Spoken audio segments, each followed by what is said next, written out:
Okay, welcome everybody to another session of Teacher Talk Time. And I hope this will be another very successful panel discussion like last times. This time, our topic is not so basic, which is teaching English for beginners, something that we all struggle with a little bit because it's one of the more difficult level group and to interact with, to teach, and there has to be some sort of experience or learning that comes with it. So we have with us three very experienced panelists, and I'm going to introduce them. Some of you may already know them, but they have a long list of accolades, so it'd be nice to hear about them. So I'll start with Ruth. So Ruth is an experienced English educator and consultant who has taught for 3 decades at various institutions like Lady Andal and Akshaya Global. And she has a postgraduate degree from Madras Christian College. She's deeply committed to working with underprivileged and special needs learners. And this was something that she was able to do in her work with Mahindra Pride School, which is the CSR wing of the Mahindra Group. And we're very excited to have you here, Ruth, today. Thank you for your time. Our second panelist is Kavya. Kavya Ramachandran is a Cambridge CELTA trained educator, and she's the co-founder of Sukha Education Foundation, which is an education-based NGO. Somewhere I work with her closely, and I can tell you she's amazing. And she has a lot of experience with curriculum development. She's a theater artist, so she has a lot of theater-based learning and teaching experience as well. She was part of the Teach for India Fellowship, and she's currently working on something very interesting, which is writing a children's book. And hopefully that'll be nice when it comes out. And so thank you again, Kavya, for your time and for being here today. And our last panelist is Kavita Krishnakumar. She is the founder of Steiria Academy. I hope I'm pronouncing that right. Yeah, okay. And she's also a Cambridge CELTA certified English language specialist and teacher educator. She's trained thousands of students and educators, and she served as the visiting faculty in a lot of different institutions like Loyola and IIT Madras.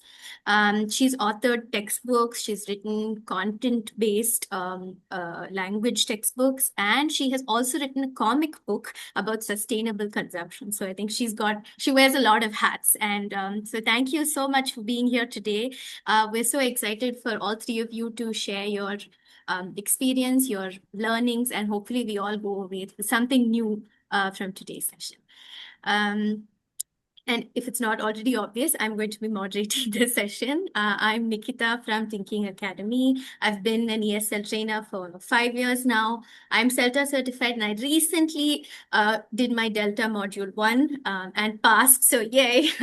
So I'm yeah, going to that's it. add it. She doesn't brag, but she got a pass with distinction. Distinction. So I think that's Yeah. really a big, big thing.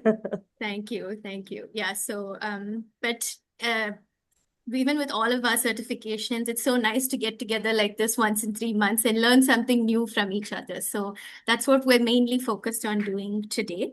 So briefly going through the agenda, we'll first have a panel discussion where I'll ask our three panelists a few questions about their experience, and we'll have a short Q&A session if anyone has any questions that come out through the session. Some of you have already sent in questions. If those are not already answered during the session, we'll raise them again. And at the end, we have something really fun and exciting planned. Karen is going to host a game session for you all, and there is a chance to win a prize. So bring your A game and get ready to put on your thinking caps for that last segment. Okay, so all right. So without further ado, we'll get started. Um, so my first question is for all the panelists. When you first walked into a beginner classroom, what surprised you the most, and what did you wish someone had already told you about beforehand? So, Ruth, can you get us started? Yeah. So for me, I've always got this feeling that I've only been teaching young adults and at the high secondary level. So when I stepped into Mahindra Pride School, I was in for a shock because I walked into a classroom with different age groups, beginning from probably 16 till 29.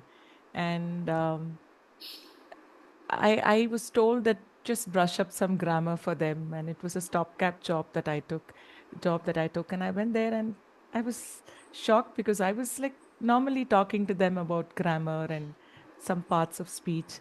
They had no clue.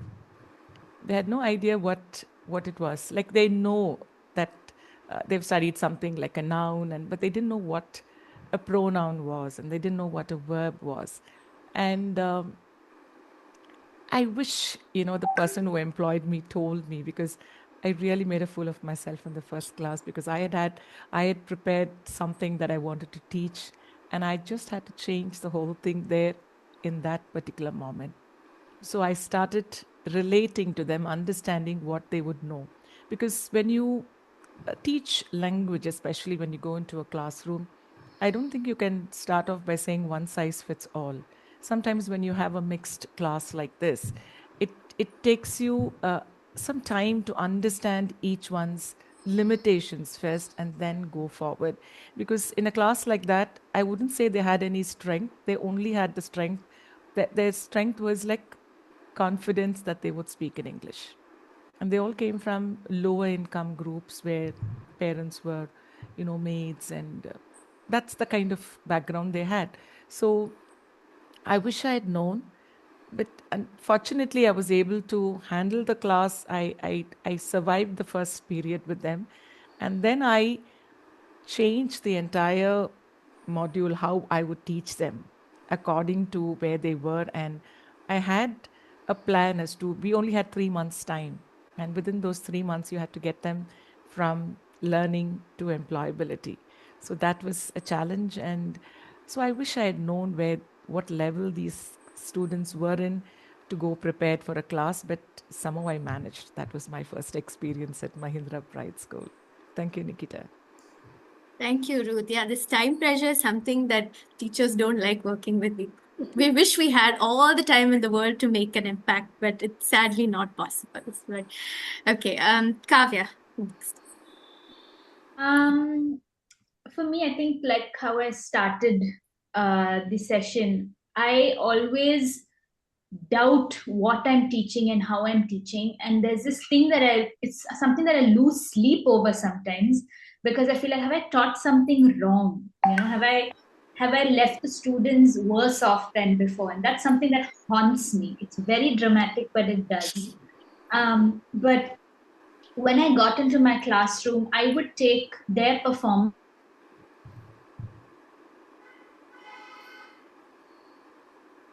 Is she stuck for you all? Yes. Yeah, she Yes. is.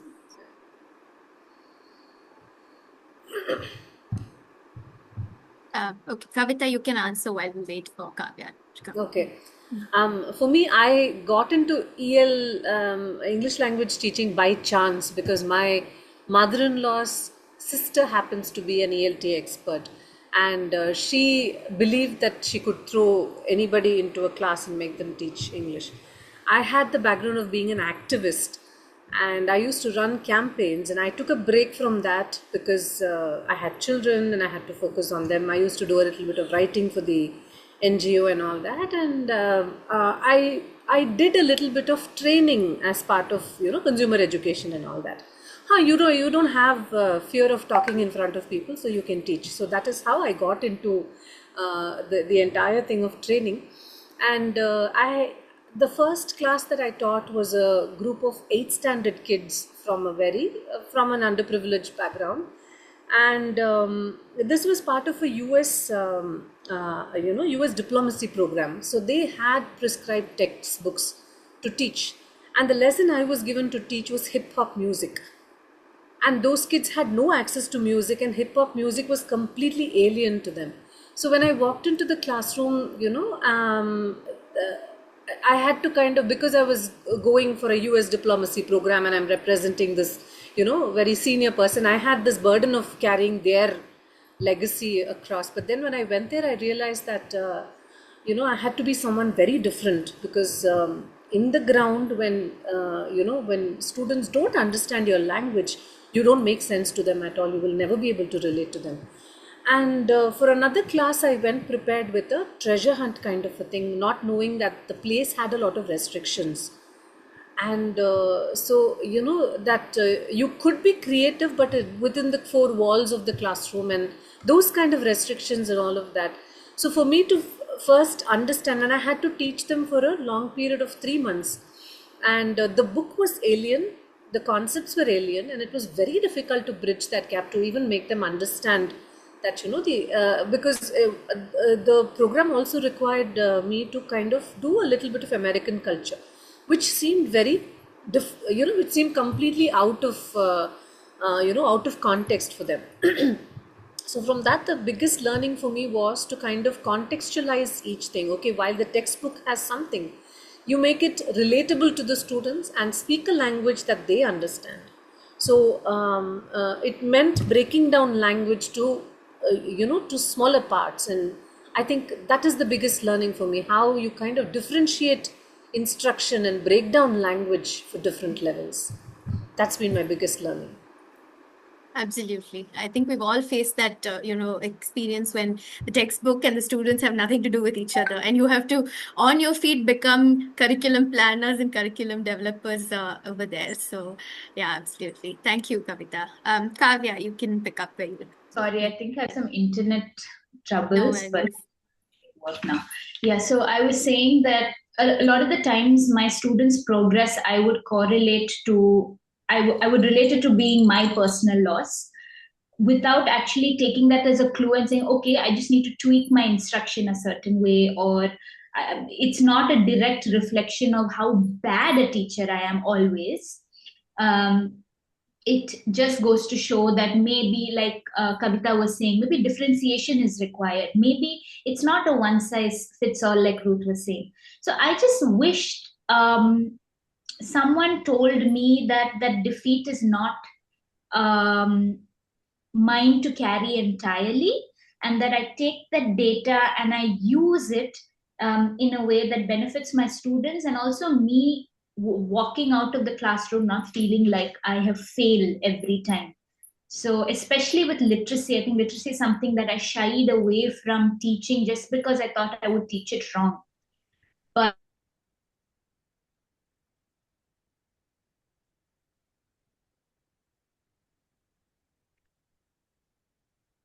I think Kavya should switch off her video so that she'll have more.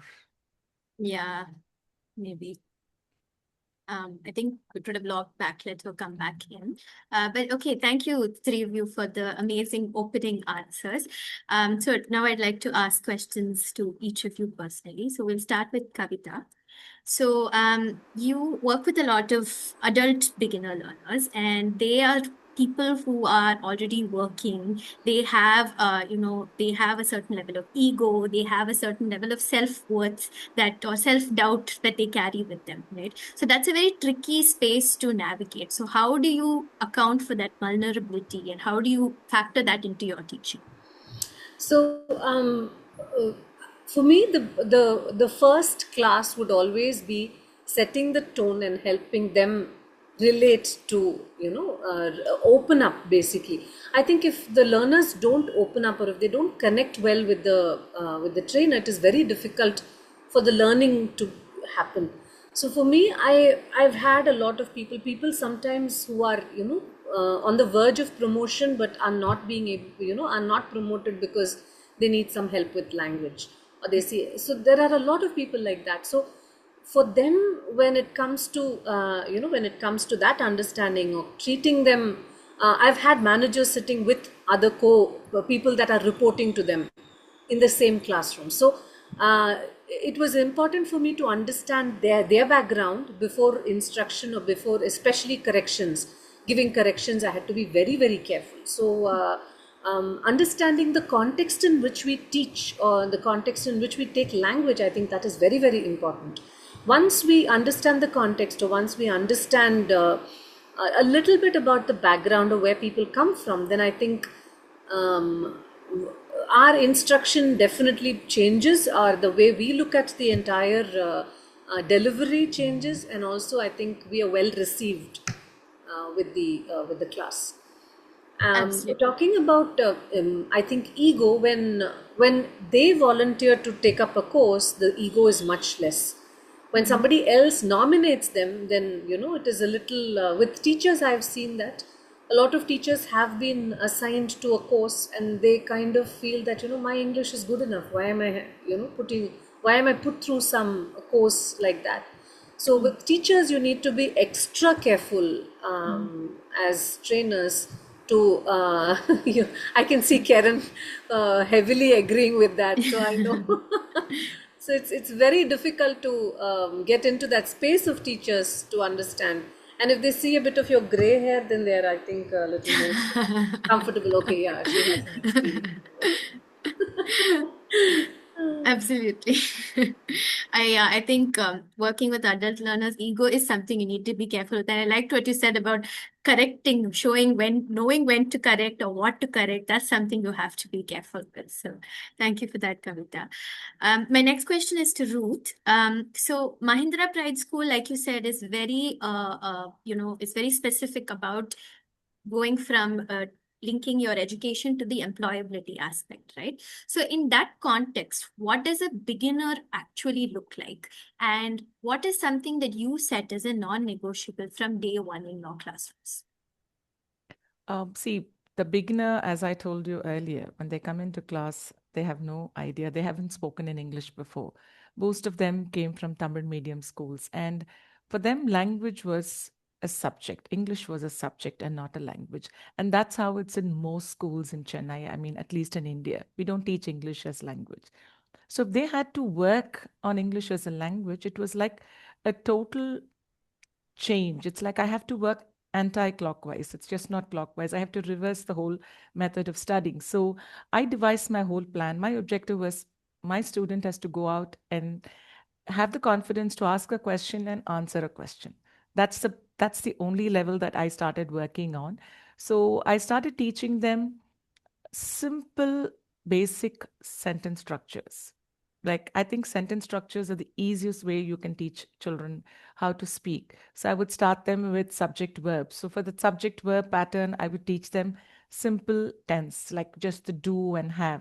So when they learn that, they gain that confidence, that little confidence that they need to frame a sentence, first to write it and then to speak that out.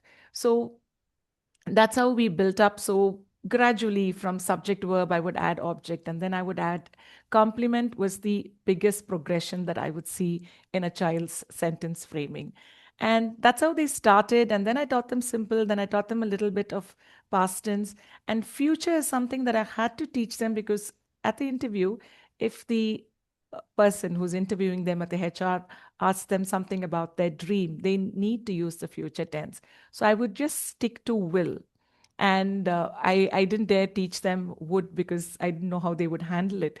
But what they really needed was that confidence that they can do it. And that's what helped us. So every class, I taught them a little bit of vocabulary, basic words. So when I would teach them some lexis, I had to explain the meaning. And for that, I had to step into their mother tongue. I had to explain the word in Tamil. And they all had dictionaries with Tamil and English. So they would immediately translate and understand the word so that they could understand its context and frame a sentence. But what surprised me is 70% of the class would come back framing sentences and check with me, am I right? Is my sentence right? And I think the biggest achievement was when one kid um, was a maid's daughter, and she got into TCS and she got home a salary of 60,000.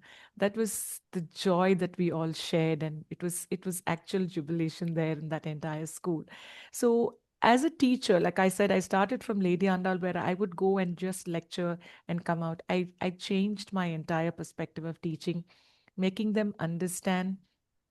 And then we had to, it was just not English, that language that we were teaching. We were also teaching them computers, typing, various skills that they need to face an interview. And children learned, and most of them were eager. They somehow managed. And I also had to teach them a little bit of phonetics, because they didn't know how to handle basic alphabets, how to pronounce when you have the th and the sh and things like that. So I had to teach them a little bit of linguistics and phonics and make them understand sounds and basically vowels, how to use or an before a vowel. So all these things had to be sort of bottled together and given at one shot within 3 months. And we did achieve a lot with those kids. And I taught for nearly 8 months. And some of these students are still in touch with me. They keep sending me messages. They tell me what they do in life. And I'm really glad about how we could transition them from just coming in, knowing little, to speaking something and asking WH questions, which was uh, a great achievement. Thank you, Nikita. Absolutely. I think that's the best thing one can ask for, as Yeah. a teacher, just knowing your students are doing well and they're keeping in touch with you and they're telling you of their progress. So that's wonderful, Rohit. Thank you. Kavya, my next question is to you. So we've spoken a lot about adult learners or talking about working for employability, but when it's young learners who are at the beginner level, how do you decide what should be taught first or what should be introduced first? Is it something that you decide based on a curriculum? Is it by their world, or is it something else entirely? All right. I'm just going to keep my video off and see if it's going to make any difference. Yeah, Okay. no problem. Yes. Done. So with young learners, when we talk about a beginner classroom, the first thing you keep in mind is definitely their world. Where do they come from? How many avenues do they have to practice what you're teaching them in class? What is their thinking language? Is it Hindi, Malayalam? Is it Tamil? Right? So I'm going to collect this data first and also see again, are they able to practice oral language in school? Are they able to practice the language that I teach them back at home? Now, once I have all of these are going to be my variables. These are constantly going to change. I have this data on one hand, great. But what does not change is the prescribed curriculum. I am going to teach phonics. I am going to teach them phonemic awareness. There is going to be reading fluency practice. There is going to be introduction of vocabulary, comprehension, oral language in my class. That framework doesn't really change. But with the available data that I have about these avenues and how much of knowledge do they have with the oral spoken language, I could possibly change the resources that the students use. So, for example, I know I have to teach letter sounds. I know I have to teach blended CVC in context, CVC nonsense words. I know I have to teach all of this. But maybe what I would change is the decodable text that I use. I would probably use texts that have a little more of relevance for my students.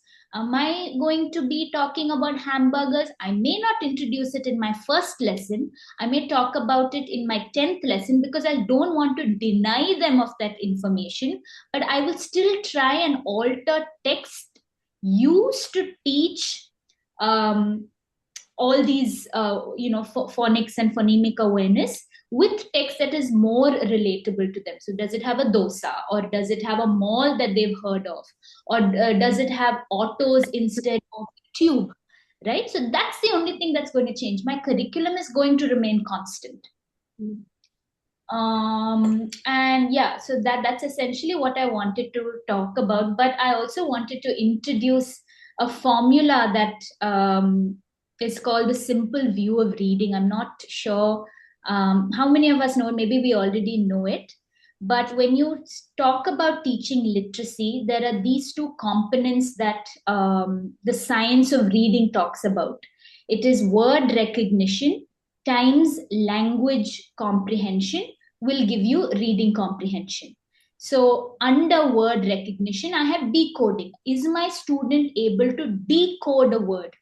Here with my beginner level classroom, I honestly couldn't care less about grammar, because they can't accept grammar without being able to access text, right? So word recognition is going to have all of this, and language comprehension. Are they able to understand text when I read it out to them?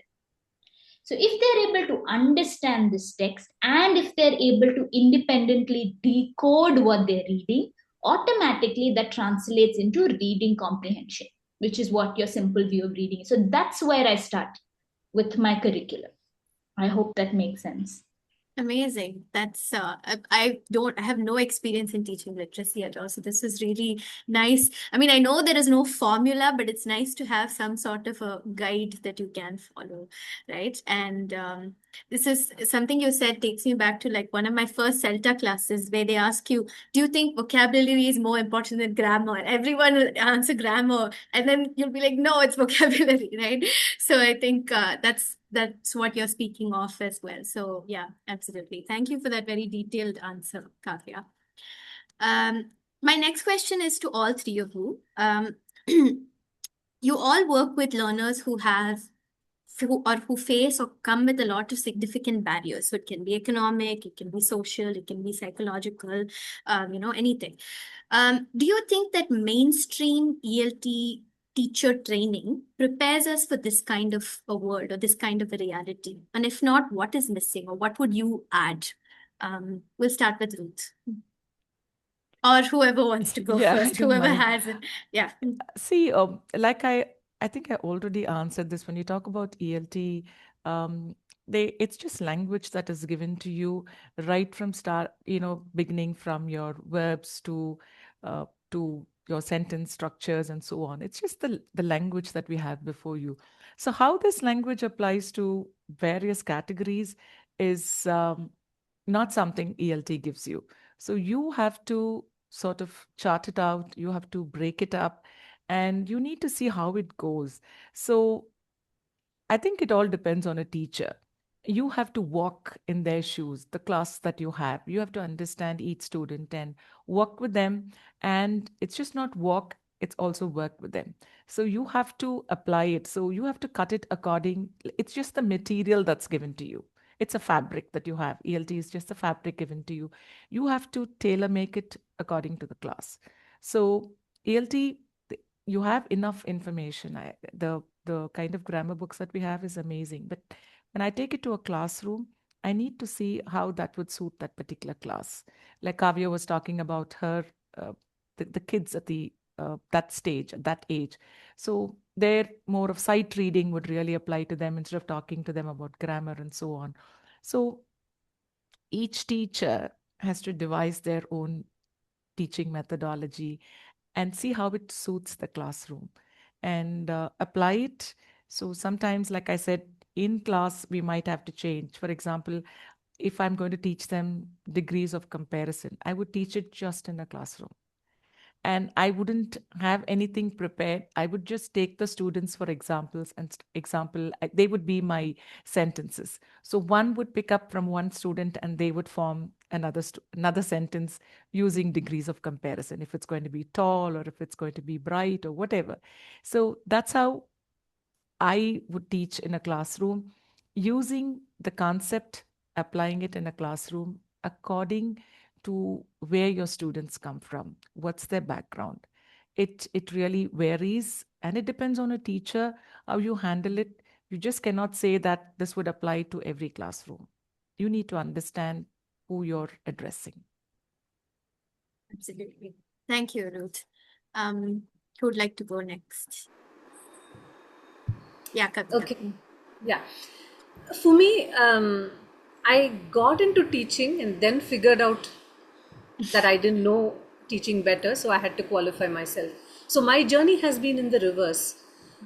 So working with students to understand what they really, what will work with them, I think I had to just do a lot of trial and errors because I didn't go there with an ELT mindset at all. For me, it was problem solving at that time. Okay, so this person does not know to say this. How am I going to teach them that? It typically was like that. But I had, for me, that way I kind of felt inadequate that I didn't know, or I probably thought that I should qualify myself so that I'm able to teach better. But having done a master's in ELT, I understand that that experience is what helps you and not really the ELT degree. That is what I understand, because every lecture that I have attended, every lecture, a lecturer that came into the class said, if you have to teach, you need to understand the class. So for me, because my entire curve has been on the reverse, for me, understanding the student has always been the first. Okay, what will work with them? Okay, try this. This doesn't work, try another thing. Just make them understand. So I think, like, I would resonate with Ruth, that each classroom is different, each child in the classroom is different. You may have the same agenda, but then the incidental learning outcomes for each one is going to be different. So that way, getting an understanding of what the students want and probably giving that to them will work the best way. And for me, I come from a school of thought where I've always been told that grammar comes next. First comes, vocabulary. And so my approach has been like that. I've never taken grammar seriously that way. I said, you first speak, we'll figure out grammar later. So when I come from that kind of a background, I think my approach to language learning has not been the normal, what fits into a norm kind of a thing. So for me, I always doubted that, because I didn't have a formal degree or formal certification in ELT. But I now understand, having experimented with English for over 2 decades now, I understand that you probably need to do that. You kind of experiment and understand the learner, do what works for them, because at the end of the day, you want them to speak the language.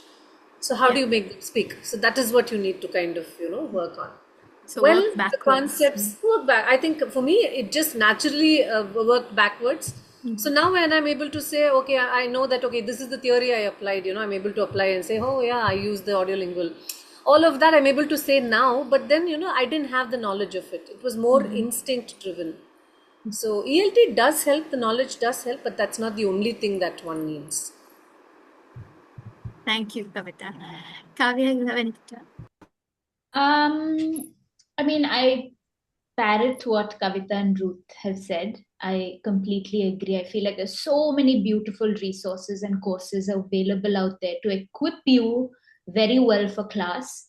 But at the end of the day, what the course can't do is helping you know your audience. Like in theater, you can take a play to different kinds of people, but where they laugh at where your joke lands will be different, right? So you got to improvise.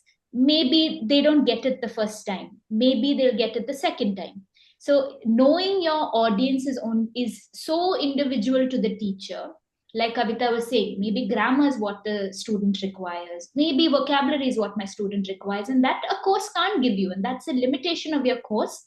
But the course gives you so many different things that it's important to get yourself certified, or important to do that reading. You honestly can't go forward without it. But what changes is your audience, and the only one who can sort of adapt to those changes are you as a teacher, and not the course. So I do agree with what Ruth and Kavita have said. Awesome. Thank you. I'd just like to add on one point here, Nikita, about the Sure. question. So what I did notice is whoever has done Delta or exploring Delta, you would know that in that, especially in the module 2 and 3, this part is actually addressed for the trainer. Because in the module 2 you get to actually go into the SLA psychology, and what is the psychology behind learners, and you analyze each of your groups in a way that you are able to do a lot of reading, and from that knowledge I'm able to see a lot more wider as to why certain things are happening, what is the reason behind some students not being able to make it. So I feel in Celta, it isn't there. It's a very basic thing. But as you progress in Delta, especially the module 2 and the 3, where you research, and the whole thing is about learner psychology, learner first, learning needs first. So when you see that, I think those two modules actually help kind of, mold you as a more learner centric teacher. Yeah. Awesome. I can't wait.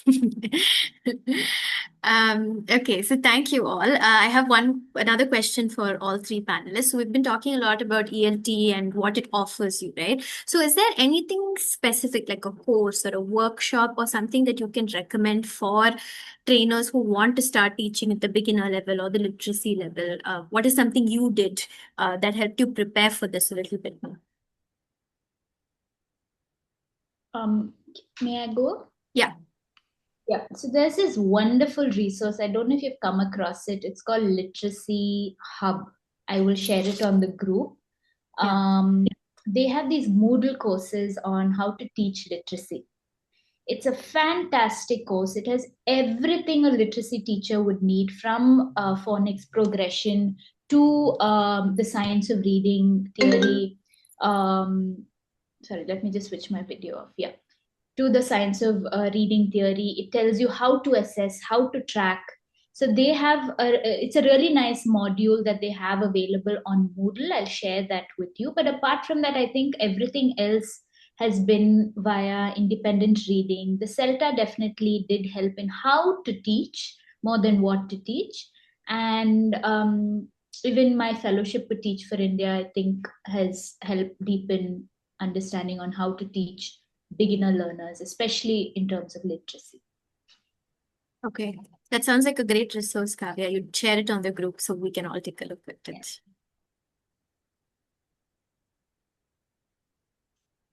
Ruth or Kavita? And Yeah. yeah. For me, because I told you mine is the reverse curve. So I kind of, researched and landed on a lot of courses that I have done. For me, I think the resources that I found very useful were the online professional English network courses. So they have a lot of MOOC courses. So they have TESOL methodology, how to teach young learners, then how to teach business English. So they have several courses like that. Those courses are asynchronous, and they are MOOC courses, so they kind of they open you up to a lot of lot of ideas. It's a global classroom, so you will have opportunity to interact with teachers from across the world. So that interaction with the teachers and how they troubleshoot something. So we've had I had classmates from Africa who spoke about a classroom where they would teach 100 children, and whoever came first had a seat. Those kind of scenarios where they taught language and how they would deal. So we had people sharing. I think when when you learn from another teacher's experience, I think that stays on with you and you kind of resonate a lot. So for me, it's been like that, and all the courses on that I will share the link of that as well. Online Professional English Network, they have, I think, about 7 or 8 courses for teachers that are very, very useful. Awesome. Thank you, Kavita. Nikita, hi. Yes. I have a question, if I may, Yeah. please. Okay, so this is regarding, I teach high school students, and I'm facing a bit of a problem perceiving that the students are already on CFR A2, maybe higher A2. I won't call them B1 because the errors I'm going to highlight would be contradictory. But I notice, and they're mostly international kids and from Korea. I have noticed that they usually make mistakes. Of course, articles and all, it's standard practice for everybody to make mistakes. Um, going to, like they'll say, I'm going to home. And and so and also subject verb agreements, millions of times, countable nouns, uncountable nouns, also singular, plural. On the face of it, individually they won't make errors, but whenever they're writing a text, like if they're writing a paragraph, or if they're writing an essay, they invariably they all make these mistakes. What can be done at that level to go back and tell them that here you need to pay attention here? Can I Yeah, of course. speak, Nikita? I don't know what's her name. It just says HP. Meghna. That's Meghna. Okay, Yeah. Meghna. Hi, Meghna. I did teach a few Korean students. What I found was their strength is that they were very good with grammar. I mean, they knew the rules by heart. It's just that they didn't think in English to write like like you say, I'm going to. These are the structures that they go off. So this is what I followed, and it did help. I taught grammar with rules. So when you say rules, it's like this rule applies and this is not what you do. So when you teach them either, neither, what is the rule? And how do you teach concord? That is subject verb agreement. Teach them with rules. And to emphasize this concept, you have to add on worksheets and just give them worksheets where they apply it. And once they learn that, when they, it's grammar is like rote learning, it's like logic. You have to teach them, even if I'm going to teach structures, if it's simple, compound, complex, I would say though, although will be my complex. And what will my compound be? It'll be and so. So this is how I would teach them in a tabular column and tell them this is how you apply and this is how you change. And when you teach them with rules, it's fairly simple to teach Koreans. That's how I've handled Korean students and some of the mothers as well when they used to learn English. So teach them with rules, and they're so good with their memory, they will never forget it. Yes, certainly. Thank you very much. Korean students, like you said, are really very sincere on one hand, and they know their grammar very well. They a lot like Indian, state board kids who really master whatever is required. And thank you very much for this idea, because I was thinking about it, like maybe what I will do, like you said, in bits and pieces, but the rules. So I thought maybe I will just show them someone, no one, etc., Yes. or either or. Say, what are these words? And come, let's use them in sentences, and then let them make errors, and then we say, okay, why we have to use either a plural verb or a singular verb is basically because of that, and let them do a few activities, and then move on to another rule, like that. But maybe show them visuals and first words so that it registers, and then clarify. Have Okay. them a grid, give them a grid with errors and without errors. So they spot Ah, the error. So they ah. know that there is an error and then this or the sentence is right. So when you challenge them both ways, they they know what to look for and they apply the rule. So when they apply the rule, I would tell them which rule you applied and why did you apply it. So it's a lot of, interrogation when you teach them rules in grammar, and they have to apply it again and again, and that's how they master it. And then they start using it without even being aware of how they've learned it. Thank you very much. That this show helps. And Surya's added in the chat box that guided discovery error correction lesson based on mistakes they make also help. For beginner Yes. learners, spot error correction for speaking makes a big difference. That's what she said in the chat. Thank you, Surya. I'll definitely employ these two strategies. Thank you. So I have one last closing question for the panel, then we'll open for the audience in case you guys have any more questions. So we've spoken a lot about learning and your experience and your journey, but we wanted to end on a lighter heart, note. So what is like a big blunder or a mistake that you made in your beginner class that now when you think about it, you laugh, but at that time you were like, no, this is the worst thing I've ever done. Can I go first on Yeah, this? absolutely. Cracking jokes. Mm-hmm. Okay, it took me a lot of time to understand that jokes are difficult to understand, especially jokes in English are difficult to understand. So, on a very lighter note, I would have started off with a joke, and I would have 20 pair of eyes staring at me, and then it's you're doing it live, so you know that, oh my God, I can't even hide my face, kind of a thing. So I had to really think through how I took jokes to the classroom, because I thought cracking jokes or making it lighter was fun, but then if it is not understood, then it's a disaster. Absolutely. Uh, anyone else? For Yeah. me, it was I had to. Sorry, Kavya, you can go. No problem. Ruth, you go and then Kavya Yeah, go I next. had two different kinds of experience. The first class when I walked into Lady Andal, and the other class was at Mahindra Pride School. So at Lady Andal, I had no clue what the school was about. I just walked in for a grade 10 English. The class was still 10. And they asked me to teach class, and I just very casually walked in. And I was in for a big shock because, the kids that who come into Lady Andal, I saw kids with shorts and it looked like an international school. So I was in for a shock and then uh, taught them claws, and it really took me by surprise because I didn't expect that kind of a environment in a classroom where they were so casual and it's called home away from home. So that's how the classroom was. But when I went to Mahindra Pride School, and I speak very fast. Believe me, this is something that's very slow paced the way I'm talking to, because I've been trained to speak like this for my exams.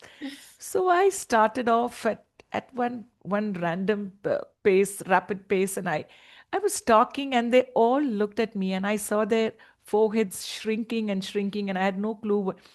Then I realized they didn't understand a word of what I said, and I had to change my pace, and that's when I started this method of teaching where my classroom would just not be teaching, it would only be filled with questions. So anything, I would say something and I would ask a question to see if they understood. So that made a world of difference. And I understood what these students went through when I decided to study French. And I had a teacher who spoke in French in the first class, and I had no clue of what French was. So when we walk in, I think it's better if you start off slow and go at a very slow pace and then pick it up. So that was like two different experiences that I went through as a teacher. I would like to Awesome. add my experience here, just Yes. similar to Ruth. This happened in British Council when I was teaching the classes.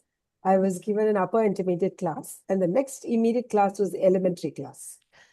And the elementary class had about 10 Koreans, 5 Sudanese, and the rest of them were Indians. So I got into the class, and I'm coming from the upper intermediate class. I just walked into it. I said, "Hi, good morning, all of you." And I started off, and just as Ruth said, I just could see all sweet face frowning and looking at me. I said, "Why are they frowning at me?" Then I realized, oh my God, this is elementary. And I said, "Good morning." Then they all smiled and said, "Good morning." From then, I noticed that when we teach elementary class, it's all actions. Open your books, turn to page. So when you're standing outside, we'll know the teacher, which class the teacher is teaching. If the teacher is sitting at the table and teaching, it's the upper intermediate or the advanced. But if the teacher's all actions, then it's definitely elementary or pre-intermediate. But that helped. That really could connect. They immediately connected with the teacher. Absolutely. Thanks for sharing, Aparna. Yeah. Kavya, you have anything to add? Yeah, I don't know whether it makes me laugh or cry when I think of it now, but I used to do this. I had the bad habit of having a lot of aids while teaching. So I would do it would be a mix of visual, there'll be audio, I'll have a chart paper, I'll have all of this. So there was this one time when I had faculty coming in for observation. So I told my students, I have a really tough class today. They're going to observe me and they're going to give me a test. So please be on your good behavior. So I had all of these chart papers and resources, and my students were gems. They were perfect dolls. They were fantastic. Anything I asked them, they were quiet. Then the faculty had to leave, and I had to give them a test on what I taught because I needed to finish my teaching, my lesson plan, and none of them scored well. And I said, "What's the matter?" They said, "Didi, actually, we didn't understand anything." But because there were just so many things, and we were scared to raise a hand because we thought your test will, you'll get a zero. So actually quite bad. So ever since then I realized that two less is more. That's hilarious. I don't know if it makes you cry, but makes all of us laugh and feel better about our own mistakes and our own screw ups. So, thank you for sharing, and thank you all three of you for the bucket loads of wisdom and learning and everything that you've shared with us today. If anyone else has any questions they'd like to ask to the panel, please feel free. Yes, Aparna. Ruth, you were talking about using Tamil in class. How long did you use it in your class? I think it was almost in every class because see, Okay. they are coming from Tamil medium schools, and Yeah, suddenly for yeah. me to teach them English and grammar and sentence structures, they wouldn't know if I would just say, s- even the word often, they wouldn't understand what often is. So that's something that we use so casually with our children. Casually. So every word has to be translated. Sometimes it would be a challenge. And how it progressed was when one didn't know, the other one would give the explanation. So I thought that was learning. That was So good. I Yeah. didn't give answers. So I made the other students think of what the translation would be. So we had to use it. And I know. they're coming from a very, very low strata of society. So not much. Thank you. I used to teach Agaram, students from Agaram, and most of them were from rural areas, and they were all from Tamil medium schools. So, we had to tell ourselves to talk like Major Sundarajan, Englishla, Tamilla, அந்த மாதிரி நல்லா இருக்கு அது are you all okay நல்லா இருக்கீங்களா like that you had to do that you had to kind of talk like that but you could for me I've also experimented doing 5 days of talking like that from the sixth day only use English but with actions and then they kind of align by day 10 they know that okay this is what you're saying because you also have a curriculum that supports their learning so I think these strategies have helped where you kind of use a little bit of Tamil or when I taught at IIT I had students from Telugu speaking and Hindi speaking backgrounds to kind of encourage them you had to when we put them in groups ఇదే కాదా finish చేసి and things like that they will be very very happy to learn so the moment the trainer kind of speaks a little bit of that language just learn 4 or 5 words speak a little bit of that language at least it helps those students connect to you saying oh okay she'll understand even if I don't speak entire English that kind of a thing has really helped. Which I want to just check with you again, Kavita. So, is it possible for a trainer who don't have the L1 knowledge of the students to actually teach a beginner level? Yes, it is possible. We need to speak slow, do a lot of actions. You can still connect to the students. It's not I've taught Bengali students. I don't know a word of Bengali. Okay, so for me Right. there it was again talking English very slow, being very animated, so that is really and then in the process of interaction with them learn a little bit of that language whatever Yeah. it is one day say namaste or something like that you say in their language they kind of it really helps if you can say even a few words in their language the learner mentality or the learner motivation towards the trainer changes so I think it's always better we learn a little bit at least just the Yeah. greeting or something like that. I mean, you're Yeah, still I adding on think to your knowledge, so Yeah. Yes, yeah. yes. So I I had think an when you move in experience. as a teacher, you leave yourself outside the classroom. As mothers, we all go with so many emotions that we carry from home.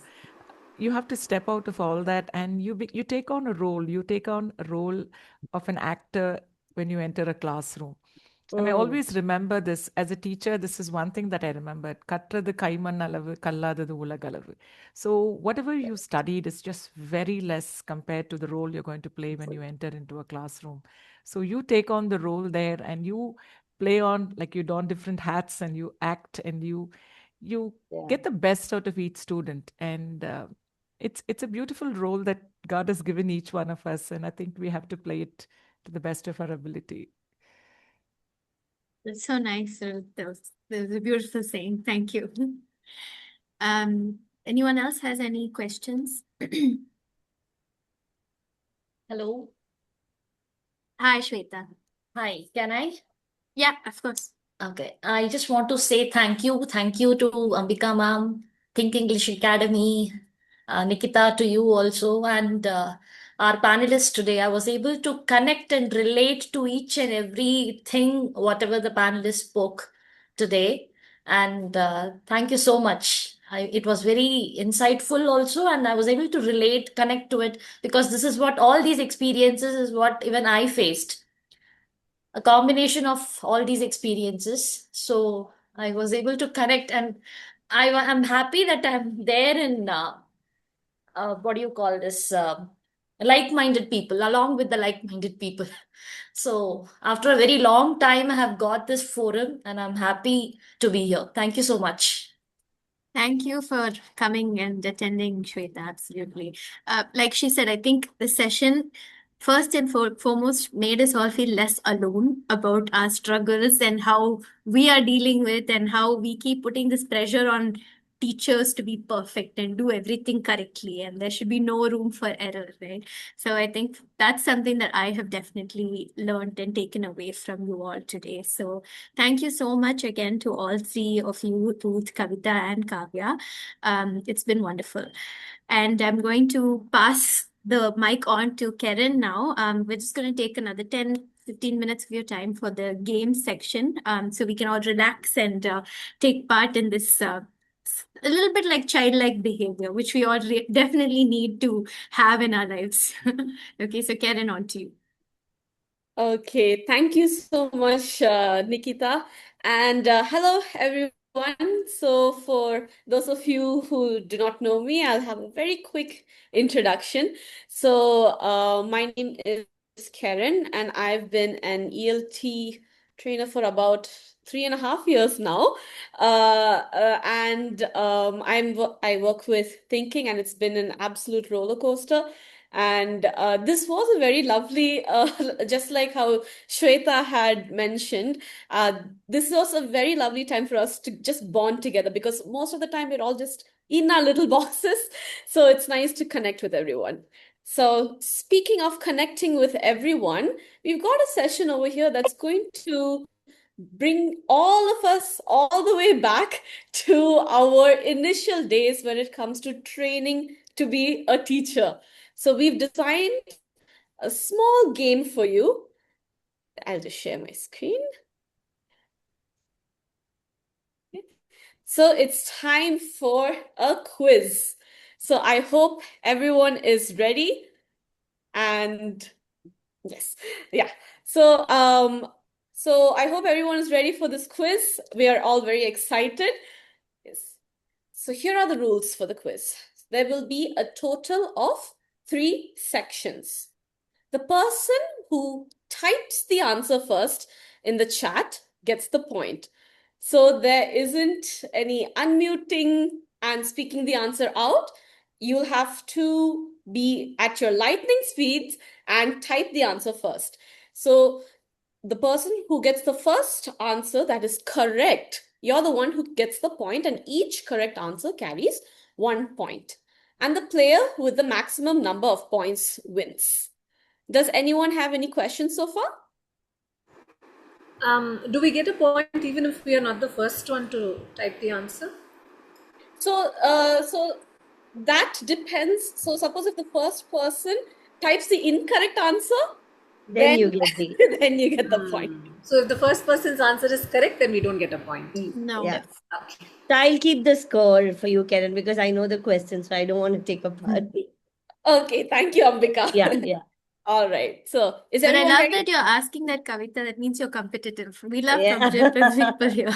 Bring it on. Yeah. Yeah. Okay. Is everyone ready? Yay. Okay. So welcome to the first segment, which is approaches and methodology. Okay. Here is the first question. Before that, I wanted to just give you a quick overview of what you can expect with this section.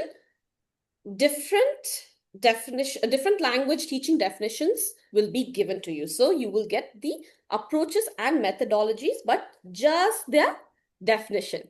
You need to identify the approach, and the first to type the correct answer in the chat gets the point. Name the approach. A communicative approach to language teaching that encourages teaching without published textbooks.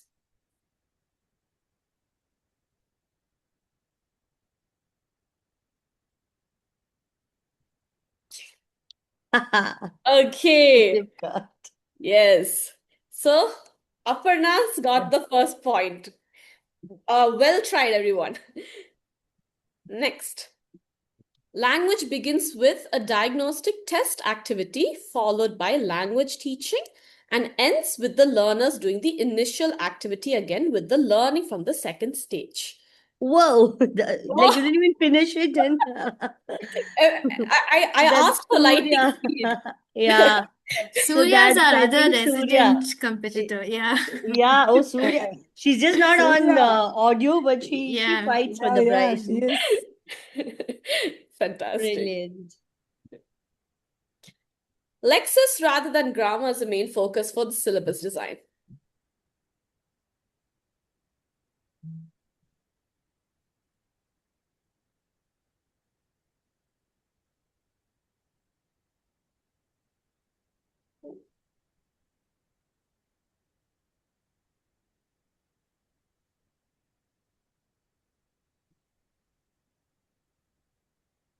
Is everyone thinking? I think we jinxed it. Mm, Mm. This Surya's reminds me answer. of my MA exam now. I have an exam coming up next week. So Oh, good revision for you. Revision, yeah. Okay. No. Anybody else frankly, wants I don't to? know any of these answers.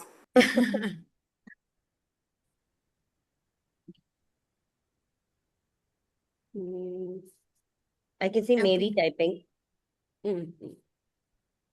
Hmm. I So think we no can marks. show the answer for this one. Yeah.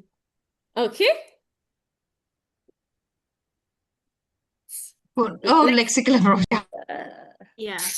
So Yeah. actually, this one is another TTT topic that Ambika and I were thinking of exploring and doing because it's not as well known clearly as the Yeah. others. So maybe next time we can do this. Okay. And learners perform a task using only language they have at their disposal, possibly having seen or heard a sample task. Yes. Again, Aparna has scored the point over here. Okay, fantastic. And then next, an approach where learners work out rules and patterns on the basis of examples given, commonly used in grammar lessons.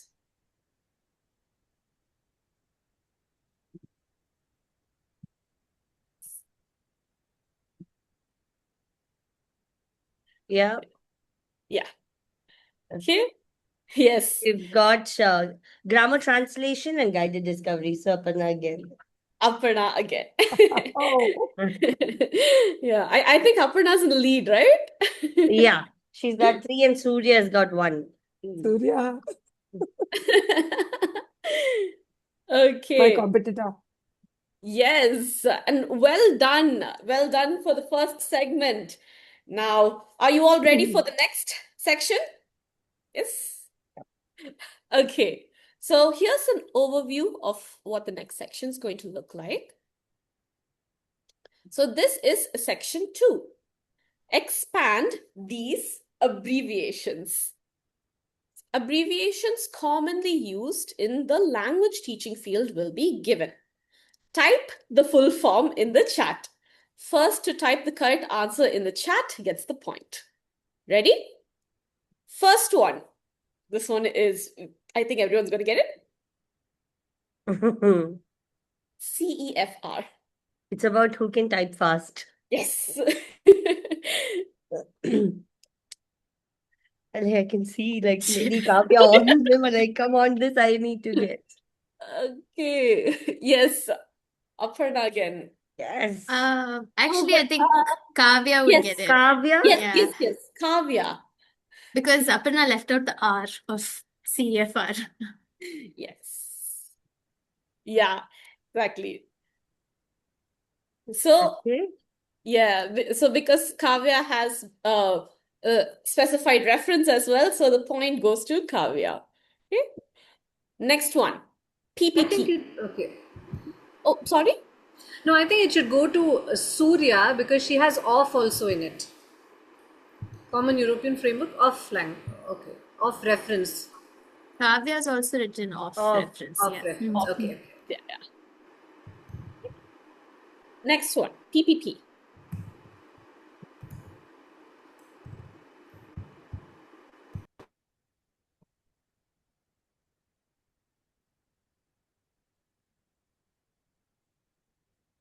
Okay, not quite. We'll have to give the closest. Yes, yes. Present. Okay.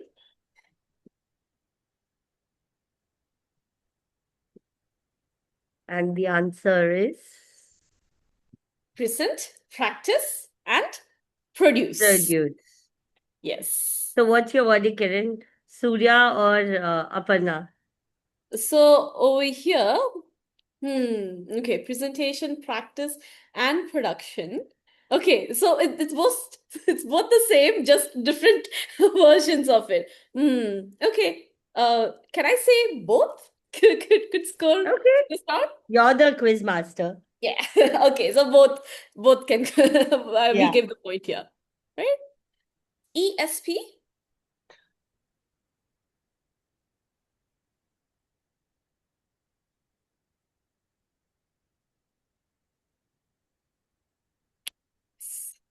Okay. Yes.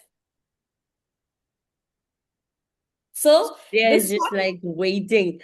yeah, Surya snatched the point for this one. Yeah. English for specific Special. purposes. And next, ELS.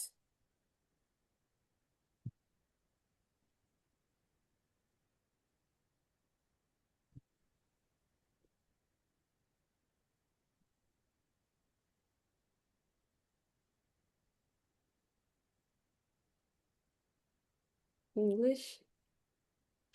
That's Okay. EFL. Yeah.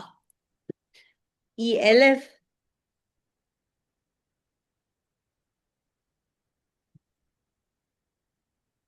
That was a smart way to confuse them, Kiran. Okay, and the answer is English as a lingua franca. Yes. Okay, so this is the answer. And TPR? Total physical response? Okay, so yes, Meghna, Kavita. yeah, you No, were I can't give it to Meghna yes, because she didn't type in. exactly, Meghna, you are absolutely correct. But the Just Kavita. yeah, the rules No worries. specify typing the answer first. So Kavita gets the point. Okay. So fantastic. So far, you guys have been on fire and typing at lightning speed, and I hope everyone's having fun. Now, are you guys ready for the final section? Yeah. Okay. Now, welcome to section 3 in the classroom. So here is an overview of the questions that will be asked. You will see scenarios related to teaching in language classrooms. Select the most appropriate option. Type the option number in the chat. So you don't have to type the whole answer, just the option number, A, B, C, just that's enough. And the first to type the correct answer in the chat gets the point. Okay, so shall we get started, everyone? Ready? What would make this particular lesson more effective? So the lesson flows like this. 1, explain grammar. 2, do 20 gap fills. 3, speaking. So what would make this lesson more effective? Pronunciation, context, control practice, or CCQs? Okay.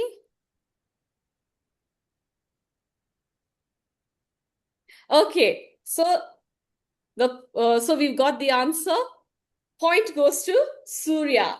So correct. Context is missing in this particular lesson. Now, which is always true? Students should speak more than the teachers. Error should be corrected immediately. Lessons should follow PPP. None of the above.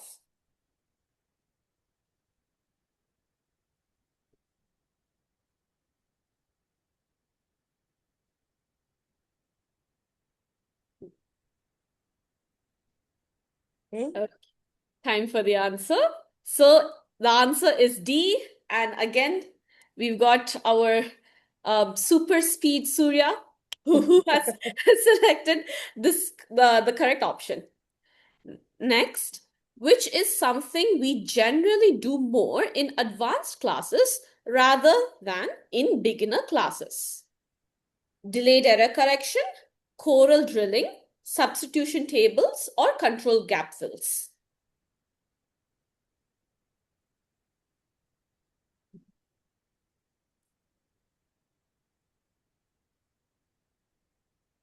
Okay. So yeah, so I think we got the answer already, right?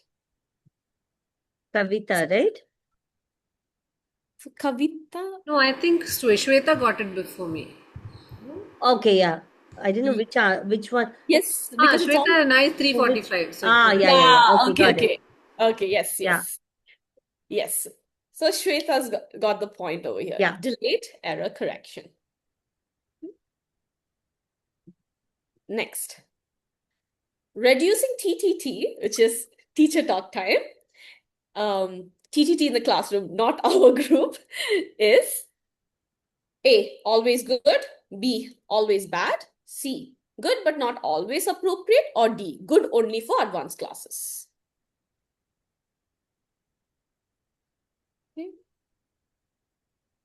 Okay.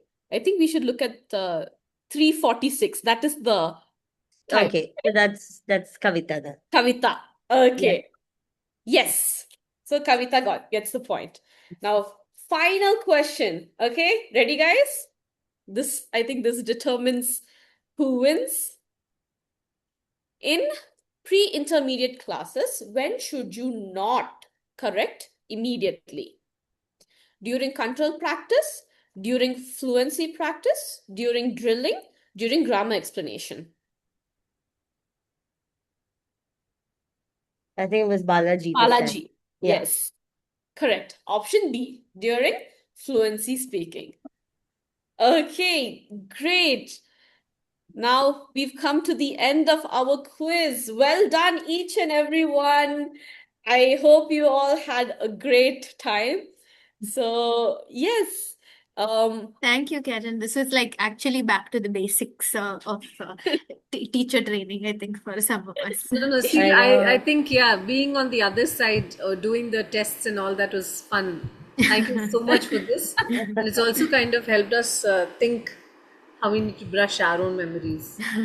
Very nice. Very, very We do a nice. little bit of these segments just to, go back to our basics and get things. Very nice. Yeah, Very well yeah, done. yeah. May I ask one parting question? Meghna, Since actually, sorry, 1 second before that. Who's the winner?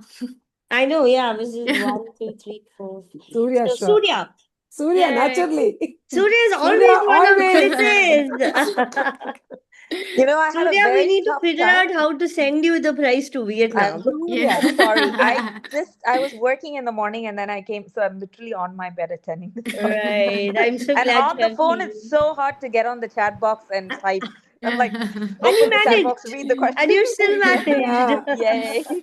In fact, Surya and More I motivation attended to a attend British more in the Council future, interview yeah. together. Oh, is it? Oh. Yes, I don't know if she remembers. She was soon after me. Oh, We attended the British Council interview together. Oh, right. yeah. Okay, like in 2023. Yes. 23, yeah. Okay. I'm with BC now, but BC Vietnam. Oh, Yeah. All right. There's no more Awesome. Nice BC in talking to you. Chennai. There's no more BC in Chennai. No more BC. Yeah, I know. Yeah, Very sad. I know. Sorry, Meghna, I cut you off before. What's Yeah. your question?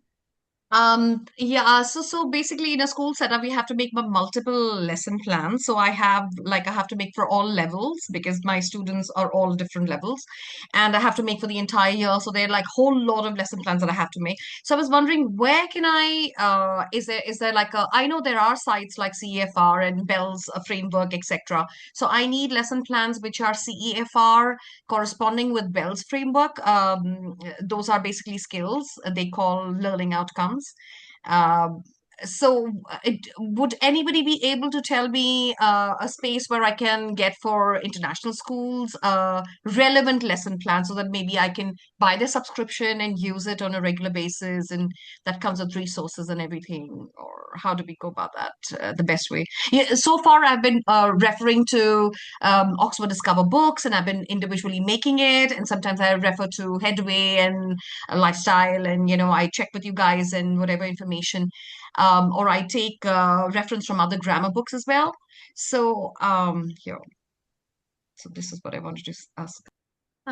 I'm not sure about what Bell's framework is, but in terms of lesson plans, there's a really good website called Lingua House. We get really good lessons there for teens. They have, I think, like an entire course dedicated for teaching English to teens or young adults. It's a really good website. I can share the link on the group and you can check it out. They have a decently priced subscription plan, I think, and the Okay. lessons are copyrighted to you when you download them, so they're very useful. You can use it for your classes and everything. So I'll share that receipts with you. Thank you very much. You've used it, right?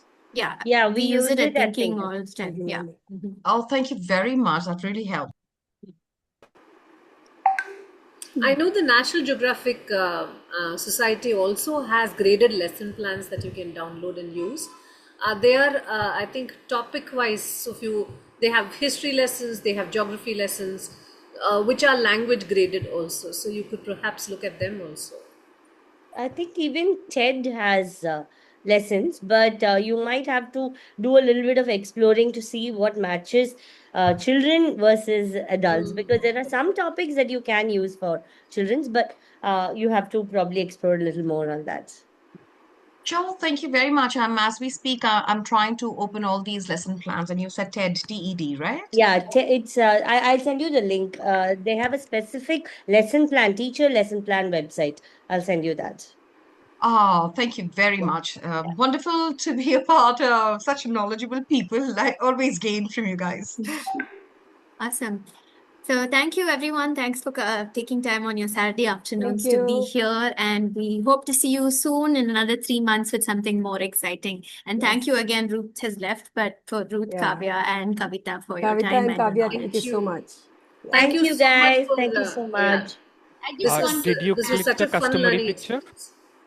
So Kavya So was I saying just want something. to add, so I've sent a link on the group Right. that's specifically for literacy teaching. So it has, I've Okay. compiled a couple of resources with what tracker to use, the progression of phonics, and a couple of lesson plans that, you can sort of refer to, and sites for reading. So just wanted to say that that's what that has. And if you're using it, just make a copy of it. So in case I delete it, it doesn't go away. Cool, Absolutely. thank you.